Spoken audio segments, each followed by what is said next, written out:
Ya hemos dicho que los ETF han subido mucho. ¿Se han consolidado como una herramienta clave en las carteras de los inversores institucionales y profesionales? ¿Quién quiere empezar? ¿Tania? Pues si queréis empiezo yo, primero dando las gracias a los asistentes y también a mis compañeros, a vosotros por organizar el foro.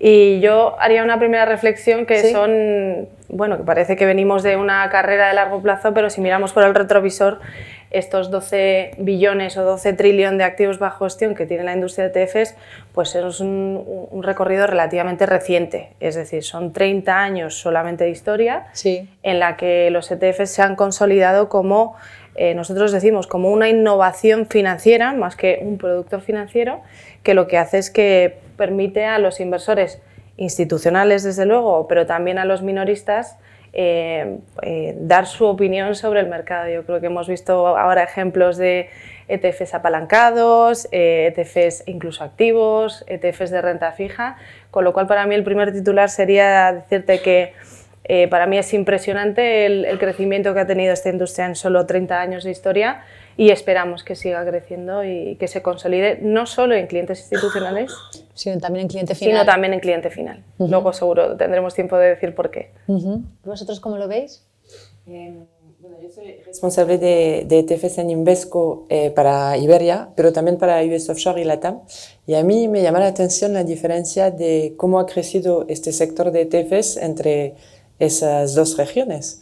Y si te fijas en qué ha pasado en Estados Unidos, pues realmente ha sido más bien los ahorradores, los clientes minoristas que han empezado a usar ETFs.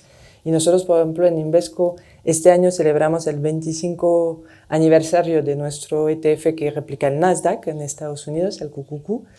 Y este ETF me acuerdo que, bueno, yo hace 25 años no trabajaba en Invesco, pero ha sido realmente el ETF que ha democratizado el uso de ETFs. Es el tecnológico, ¿no? El QQQ. Sí, porque en el momento de la burbuja.com, pues todo el mundo quería invertir en una empresa tech, pero no sabían muy bien cuál elegir dentro de todas. Y es verdad que aquí, pues el ETF les ha ofrecido, pues yo poniendo solamente $2, porque la inversión mínima en un ETF es muy, muy pequeña, pues tengo acceso realmente a las 100 empresas tecnológicas por capitalización bursátil dentro del Nasdaq. Entonces era una forma muy fácil de invertir en los tech en este momento.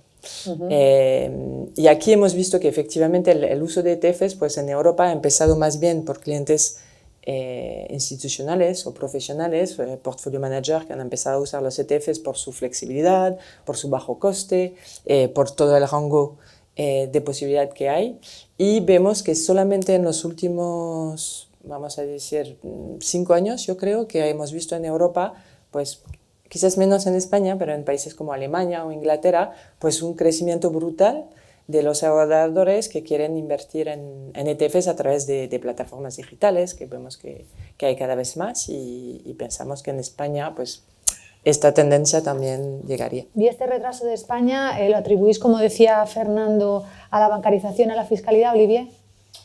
Bueno, muchas gracias por tenerme primero, y me doy cuenta que somos dos franceses esta mañana hablando, entonces, genial. Bueno, la configuración para mí es un poco diferente porque yo lo miro desde un punto de vista mundial. Y en España, pienso que España sigue exactamente lo que pasó dentro de muchos mercados a un nivel mundial. Primero, un desarrollo de los ETFs, dijimos, simple como de renta variable. Hoy en día, 70% de los ETFs que existen en Europa y que se venden, que se compran en España, son ETFs de renta variable.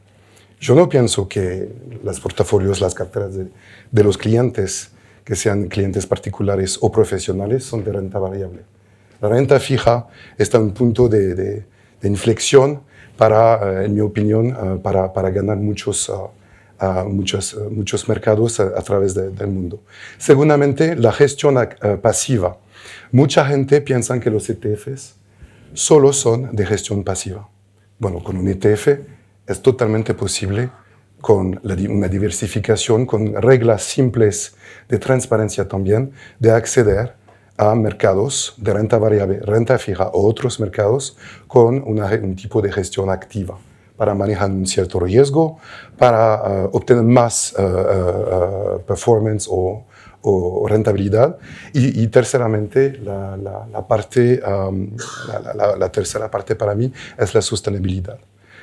Para muchos clientes a un nivel mundial, disculpa por mi voz, hay un gran apetito por la sostenibilidad. Invertir en este mundo no es suficiente invertir de una manera sin la sostenibilidad. Entonces, un mercado simple inicialmente, hace 25 años, como lo dijiste, Laure, y 3 puntos de inflexión, en mi opinión, para acceder a un mercado un poco diferente. Y en España pienso que representa una oportunidad en particular. ¿Y qué tipo de inversiones es más adecuado abordar a través de los ETF y cuáles quizá es más interesante hacer a través de un fondo de gestión activa? Bueno, aunque ya has comentado que los ETF también pueden ser de gestión activa. Tal vez yo puedo dar un par de ejemplos para todo el mundo hoy. Laura habló, por ejemplo, del Nasdaq. El Nasdaq es una buena manera de acceder a una inversión de tech, claramente a través del mundo, de una manera diversificada para manejar un riesgo de concentración de algunas líneas. En los Estados Unidos tenemos muchos ETFs para replicar un stock, una acción. Eso no existe en Europa. Y quiero decir que es probablemente una buena idea por el momento, porque el nivel de inversión en Europa creció mucho, pero representa entre 10 y 15% de todas las inversiones con todos los clientes, son las cifras de la IFAMA, el regulador europeo, con ETFs. Bueno, eso es una manera de replicar un mercado. La otra manera de mirar al mercado es, por ejemplo, en la renta fija, el high yield. Nosotros lanzamos, por ejemplo, un ETF de US High Yield y en high yield lo que es muy particular es el riesgo de perder su inversión con el riesgo de un default de unas de las líneas. Claramente este riesgo está compensado con un yield, una rentabilidad más alta. Bueno, hay una manera de mirar a eso de una manera muy simple, replicar un índice y tomarse el riesgo cada vez o manejar el riesgo de una manera activa a través de un ETF con la transparencia y la diversificación que un ETF te da. 2 ejemplos, el Nasdaq y el US High Yield, que nosotros tenemos también, y al final que te da una oportunidad de mirar un mercado de una manera un poco diferente. Tania, ¿cómo lo veis vosotros desde BlackRock? Siempre, a veces se dice que un mercado muy eficiente como Estados Unidos es buena idea quizá abordarlo a través de ETFs. No sé si eso es una buena opción según vosotros. ¿Qué opciones crees tú que es mejor abordar con un ETF y otras quizá dejárselo a la gestión activa? Bueno, nosotros como casa, BlackRock tiene tanto gestión activa como gestión indexada. De hecho, nosotros preferimos llamar gestión indexada que gestión pasiva por la propia connotación negativa que tiene. De hecho, creemos que todas las decisiones de inversión que tomamos son decisiones activas. Entonces, la propia palabra es un poco confusa.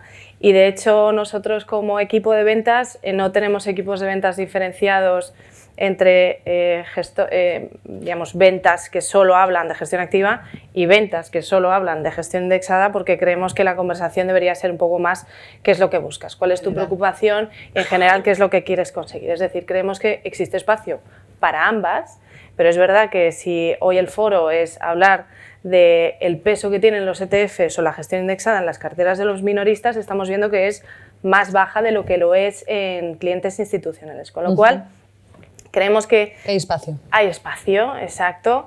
El motivo puede ser, o entre los motivos puede ser pues esa bancarización del mercado español, puede ser también la fiscalidad y pueden ser también los costes de las plataformas, pero yo creo que esas 3 cosas que acabo de decir están cambiando.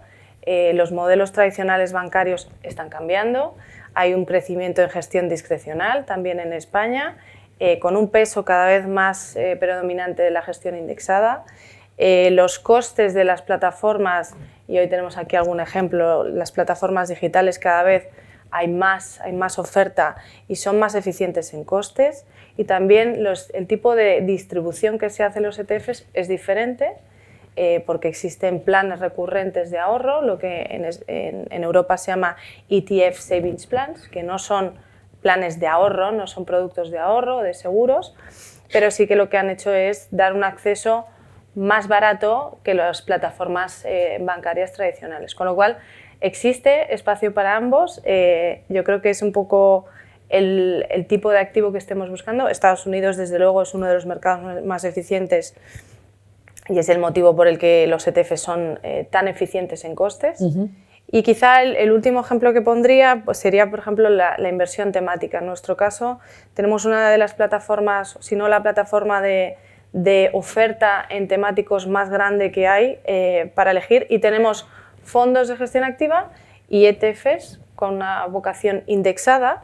En algunos casos tenemos el ETF y el fondo, y lo que ofrecemos es esa posibilidad de invertir un poco más buscando alfa en aquellos momentos en el que el mercado pues, genere o haya más oportunidades de inversión, o una pura gestión beta buscando ese crecimiento que tiene el mercado. O en algunos casos, si tenemos de hecho en la plataforma ETFs y no tenemos el fondo en gestión activa, porque creemos que el universo de inversión no es suficientemente amplio para buscar esas oportunidades de alfa. Con lo cual, espacio para ambos y sobre todo mucho espacio en las carteras de minoristas, que actualmente podríamos decir, por decir un número, el peso puede ser un 10%, muy bajo comparado con lo que estamos viendo en otros segmentos. ¿Luego quieres aportar algo?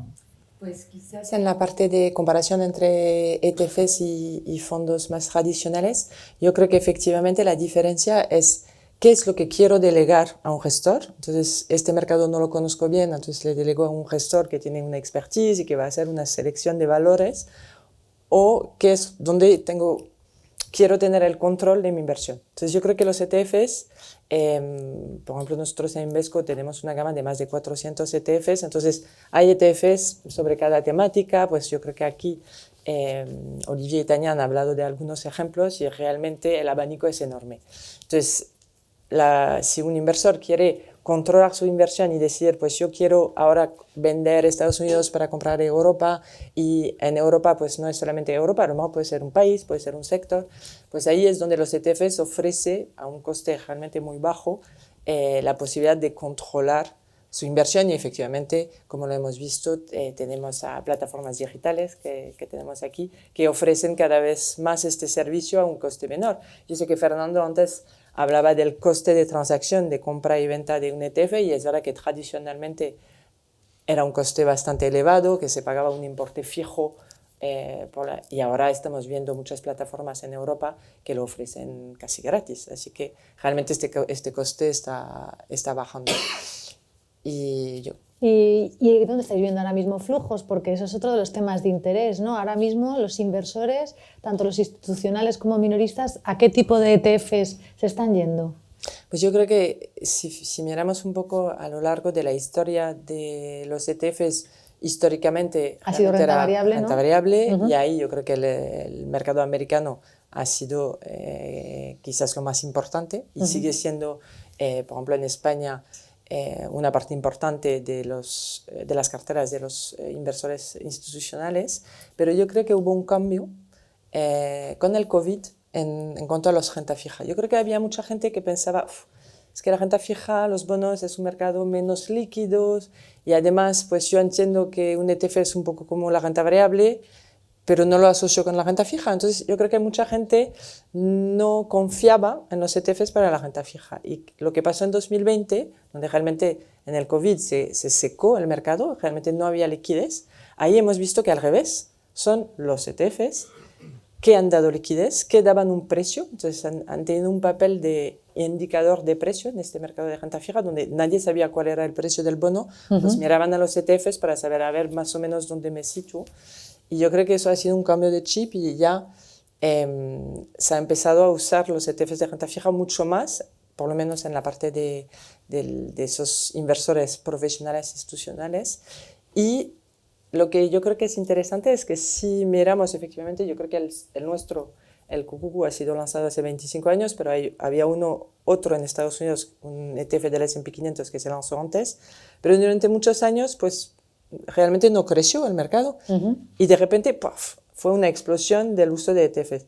Y yo confío que va a ser lo mismo con la renta fija. Durante muchos años no crecieron los ETFs de renta fija y yo creo que ya ha empezado y vamos a tener una tendencia paralela a lo que pasó con los ETFs de renta variable. Es que también está ayudando ahora mismo, ¿no? Se ha dicho que el 2024 es el año de la renta fija.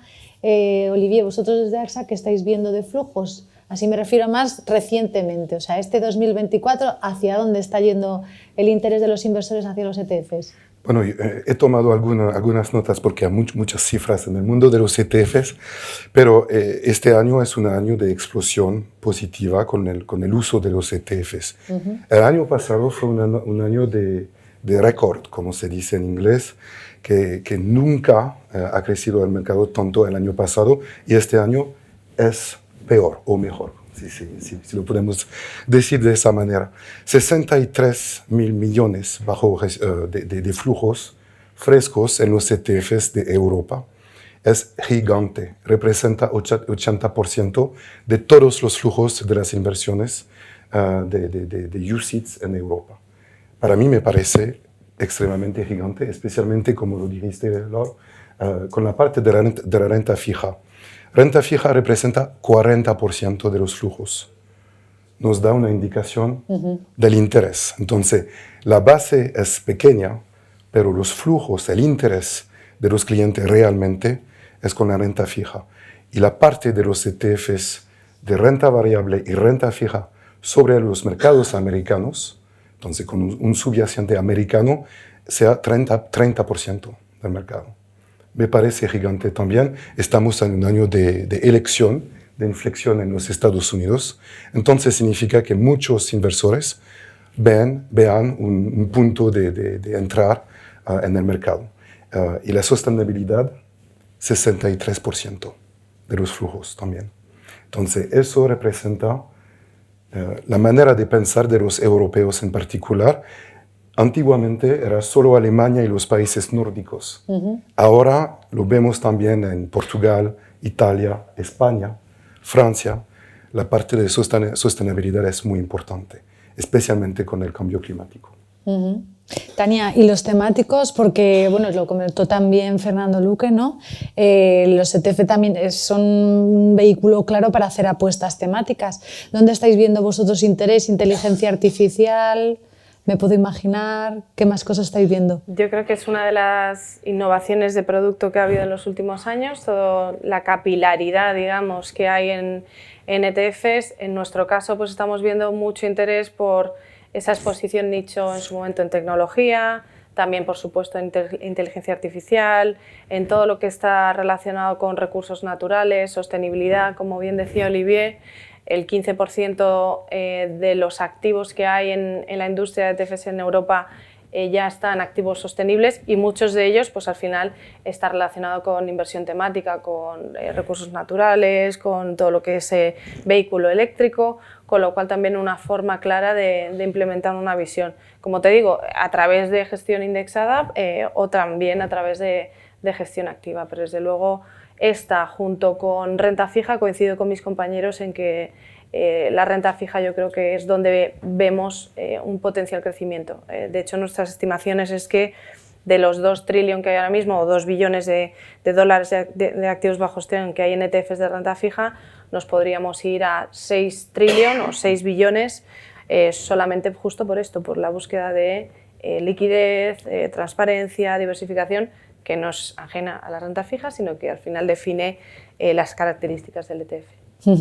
Y estas apuestas apalancadas que mencionaba, que también ha mencionado una persona del público, yo como inversora conservadora que soy española, me parecen una cosa difícil así, a priori difícil de abordar. ¿Creéis que son una buena opción? ¿Para quién puede ser este tipo de ETFs? Yo creo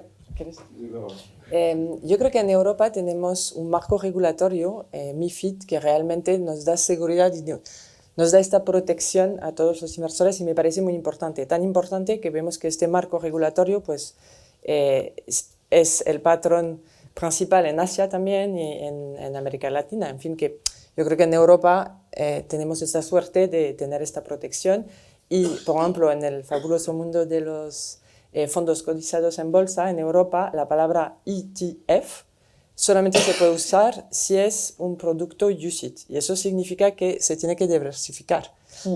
Y, por ejemplo, el tema del apalancamiento, o también existen productos reversos, entonces es probable que en los próximos años pues esto no sean productos UCITS, porque realmente son más complejos de entender y ahí pues la idea es poder proponer productos donde tú sepas que el riesgo es limitado y se puede entender muy bien en qué estoy invirtiendo. Entonces yo creo que este marco regulatorio es importante.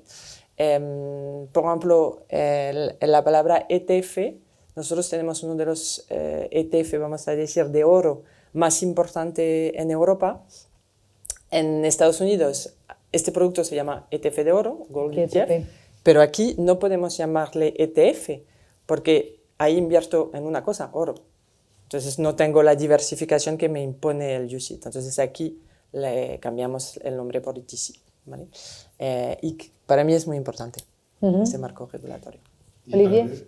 Quiero decir tal vez una cosa importante. Ustedes tienen una suerte fantástica de estar en Europa.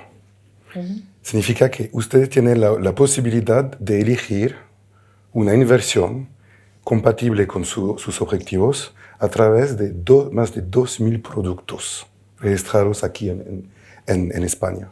Es fantástico, es más y mejor que los Estados Unidos.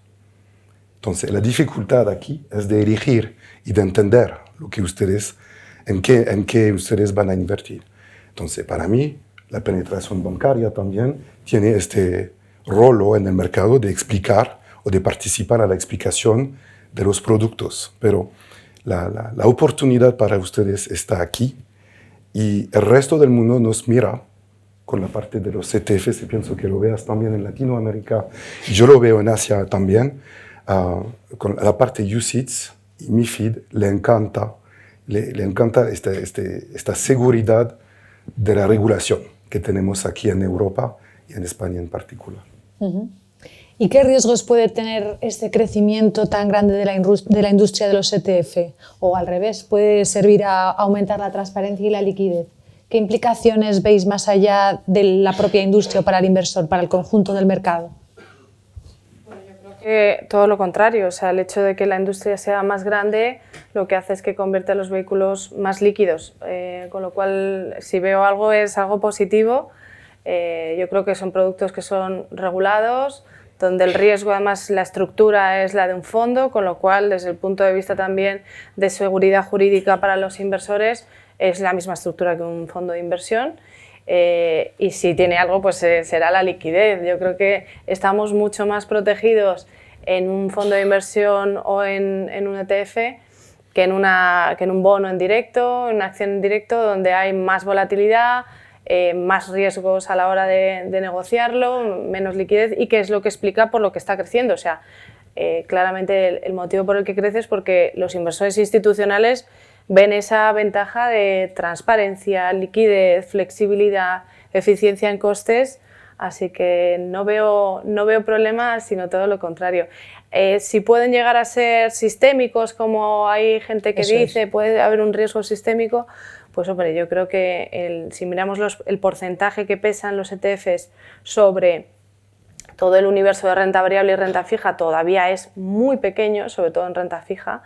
Es algo mayor en negociación, pero en todo caso pues sería tan arriesgado como las acciones, los bonos, con lo cual no creemos en ningún momento que los ETFs puedan barrer una acción, un mercado, porque están lejos de representar todavía, pese a su altísimo crecimiento, están lejos de representar un gran porcentaje sobre el mercado total de renta variable y renta fija. ¿Vosotros veis algún riesgo al crecimiento del mercado? Yo veo un riesgo potencial y para mí el resto son cosas positivas. El único riesgo es de entender mal el tema de la liquidez de los ETFs. Cuando ustedes miran a bonos o acciones, tienen que esperar que alguna persona al frente, especialmente en la bolsa, está capaz de vender o comprar, compensar lo que ustedes quieren hacer. Sí, es un juego de suma cero. Exacto. Con los ETFs eso no pasa, porque hay profesionales de la inversión al frente de ustedes, cuando ustedes quieren invertir, para comprar o vender, depende de las condiciones del mercado. Entonces, este tema de la liquidez y de la comprensión de esta liquidez, para mí, no es un riesgo, como se dice, pero sería un riesgo de malentenderlo. Entonces, para mí no hay riesgo de liquidez con los ETFs, con el tema de acceder a los ETFs. Y para el resto, si ustedes tienen dudas, pienso que los ETFs son una buena manera de empezar a invertir en los mercados. Si ustedes no están seguros de lo que quieren, de lo que saben, de lo que pueden entender, los ETFs son una buena manera de comenzar, de empezar a invertir tal vez en acciones o en bonos que ustedes pueden apreciar. Sí, efectivamente, yo creo que la liquidez es uno de los puntos muy fuertes que tienen los ETFs, que existe. Y luego yo creo que si hablamos de madurez en el sentido de que hay cada vez más ofertas, y ya hemos hablado de temáticos, yo siempre doy el ejemplo, nosotros tenemos un ETF de biotech, por ejemplo. Yo creo que eso es un buen ejemplo de entender, ¿es mejor invertir en biotech en directo, en una compañía que me gusta, o invertir a través de un ETF? Pues yo creo que el ETF realmente te ofrece esta diversificación de tener, pues no sé, 100 empresas, y es fácil, por ejemplo, si cogemos el ejemplo del COVID, ¿cómo íbamos a saber qué laboratorio iba a inventar la vacuna del COVID? Pues la verdad es que unos meses, unos años antes era imposible. Entonces, ahí en el biotech es una apuesta muy complicada. Entonces, la probabilidad que te vaya mal es alta. Pero si estás invertido en todas las empresas, pues deberías subir con ella. Entonces, esta diversificación yo creo que al final es muy positivo también. Y así ahora ya empezando a hablar del futuro, ¿os atrevéis a hacer un pronóstico? ¿Creéis que los ETF superarán a los fondos de gestión activa? Yo creo que hay espacio para todos, desde luego que hay espacio para todos. De hecho, vamos, creo que los ETFs van a crecer. Yo creo que si viéramos el gráfico un poco, lo pintaba con la mano, es que es una línea vertical, es muy bonito de ver. Pero existe margen de crecimiento. Como te decía, en renta fija nuestras estimaciones son que vayan de 2 billones a 6 billones y yo creo que se incorpora un uso diferente, con lo cual hay muchos inversores que ya estaban utilizando los fondos de gestión activa por su buenísima fiscalidad. Yo creo que cada vez los inversores son más conscientes de coste-beneficio, con lo cual es un vehículo que se está incorporando a las carteras. Y no es necesariamente que son los jóvenes de 25 años los que están comprando. Yo creo que si algo ha hecho la pandemia es que nos ha hecho a todos, pues sí, quizá dedicar más tiempo o encontrar un nuevo hobby o dedicar más tiempo a mirar las cosas con un poco de detenimiento. En nuestro caso hemos visto que la contratación a través de Internet se ha multiplicado por 5 después de la pandemia y no son los chicos de 25 años o las chicas de 25 años, sino que seguro que muchos de los que estamos aquí pues hemos hecho esa primera operación, es decir, ese primer trade que mucha gente no había hecho es lo que anima a que siga creciendo, con lo cual hay hueco para todos, ese es mi titular, pero desde luego auguramos un crecimiento por esa amplitud también de inversores, nuevos inversores y nuevos productos, nueva gama. También se dice que los ETFs son la frontera, ¿no?, de la innovación financiera. ¿Por dónde creéis que pueden seguir avanzando esa innovación? Porque hemos visto muchas cosas, ¿no? Lo habéis mencionado, fondos de ETF de gestión activa, los apalancados en una sola acción, en diferentes, o sea, hay una variedad, un abanico cada vez más grande. ¿Por dónde va la innovación? ¿Qué vamos a ver? Bueno, tal vez puedo decir las 3 cosas que he dicho al comienzo. Para mí, el mercado de los ETFs es una buena complementariedad con lo que existe ahora, con el tema de los fondos activos y los fondos de inversión que existen aquí en España. Para mí, 3 maneras de desarrollar este mercado: renta fija, gestión sostenible y gestión activa. Son las tres fronteras y posiblemente los tres al mismo tiempo. Y también no quería, aunque ya nos vamos quedando sin tiempo, no quería terminar sin hablar un poquito de mercados, porque yo creo que a las personas que vienen a cualquier conferencia sobre inversión les interesa saber un poco cómo veis un poco la situación actual del mercado, que hay un optimismo bastante, ¿no?, palpable, pero a la vez también hay muchos interrogantes. No sabemos qué va a pasar con los bancos centrales. Parecía claro que en Europa íbamos a comenzar una senda de bajadas de los tipos de interés, pero como en Estados Unidos parece que se podía retrasar, podría haber un contagio hacia Europa. ¿Cómo veis ahora mismo la situación de los mercados? Y luego ya os pregunto en qué ETFs hay que posicionarse en esa situación. ¿Quién quiere empezar? Olivier, Blog.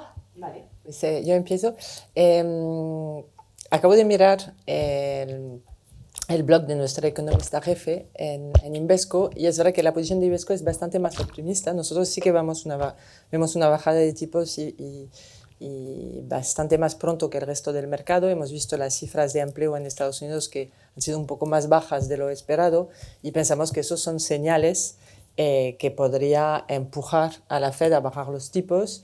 Y también hemos hablado que este año es un año de elecciones en Estados Unidos, pero también en muchas partes del mundo, y eso va a dar bastante volatilidad, pensamos, en el mercado.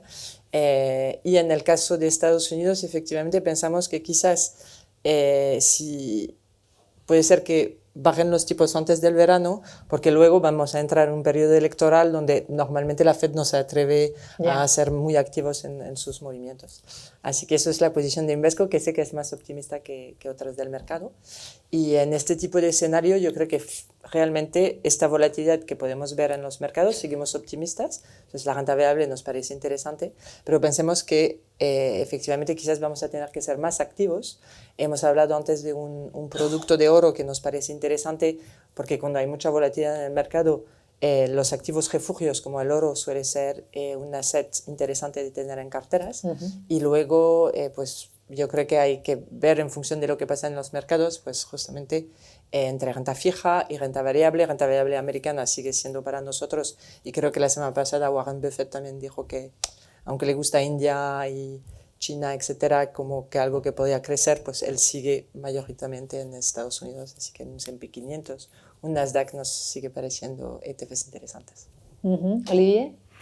Bueno, la misma visión de nuestra casa en AXA. ¿Sois optimistas con las bajadas de tipos? Sí, también, y en los Estados Unidos particularmente. ¿Ah, sí? Entonces significa que nosotros también miramos mucho al Nasdaq, tenemos un ETF del Nasdaq y tenemos muchos clientes también interesados con esto, y un par de ideas también con el tema de la renta fija, la parte del crédito de las empresas en Europa, tanto en Europa que en los Estados Unidos, es muy interesante.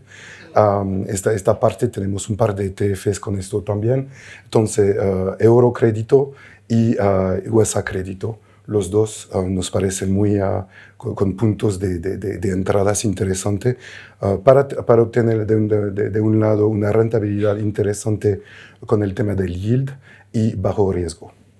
O sea que doy por sentado que vosotros descartáis que haya una recesión, ¿no? Si estáis apostando por la renta fija corporativa. Bueno, sería el caso con la parte de los gobiernos, pero no estoy hablando de gobiernos, estoy hablando de los corporativos, entonces sería un poco diferente. Con los corporativos no es tan como una defensa, es como una inversión en el futuro, y como tú lo dijiste, Laura, con los corporativos es complicado de saber exactamente quién va a descubrir algunas vacunas o algún tesoro. Entonces, invertir en una cartera diversificada de corporativos, que sean americanos o europeos, depende de del apetito a riesgo, con el tema de la divisa también. Los dos nos parecen interesantes. Muy bien. Tania. Por terminar, mira, ¿Cuál es la visión de la casa? Algo muy visual, cómo hemos llamado nuestra visión de mercado para este año, en inglés se dice grabbing the wheel, que es sujetar el volante, y que define lo que pensamos que es que estamos viviendo el fin de lo que llamamos la gran moderación, ese periodo que hemos vivido, que hemos estado acostumbrados a vivir en un entorno de tipos y volatilidad de mercado muy controlado y que tenemos que estar preparados para una volatilidad macro de mercado más elevada de lo que estamos acostumbrados en el pasado. ¿Cómo estamos? Estamos neutrales en renta variable, no tan positivos como mis colegas de mesa de hoy, pero sí estamos positivos como región en Estados Unidos. Y en parte ayudado también por la inteligencia artificial, porque por primera vez la inteligencia artificial deja de ser un titular y verdaderamente se ven aplicaciones. Se ven aplicaciones y se ve que tiene algo que es tangible en cuanto a los resultados empresariales. Respecto a tipos, quizá por primera vez pensamos que puede haber bajadas de tipos en Europa antes que en Estados Unidos. Estamos estimando bajadas de tipos en Europa para junio, mientras que en Estados Unidos nos iríamos a 2 bajadas para septiembre, no lo vemos antes. Y quizá, bueno, pues la renta fija, como hemos dicho, vuelve a estar a tiro, vuelve a estar, hay muchísima gente que ha entrado en letras, en fondos de vencimiento definido, y hoy si tuviera que dejar algo como una idea de inversión para los que están aquí, yo hablaría de los iBonds, que es uno de nuestros desarrollos de producto en renta fija, que son ETFs de vencimiento definido. Hemos lanzado entre agosto, septiembre y recientemente ahora en crédito americano, recientemente también en bonos italianos. Es decir, esa fórmula de sentarte en una yield, como tantos fondos de vencimiento definido que se han vendido en la industria aquí en España, que de hecho creo que ha sido el país donde más éxito ha tenido, pues quizá esa forma de buscar rentabilidades interesantes con esa eficiencia en costes de 10, 12 puntos básicos, pues es un poco la idea. Muy bien, muchas gracias.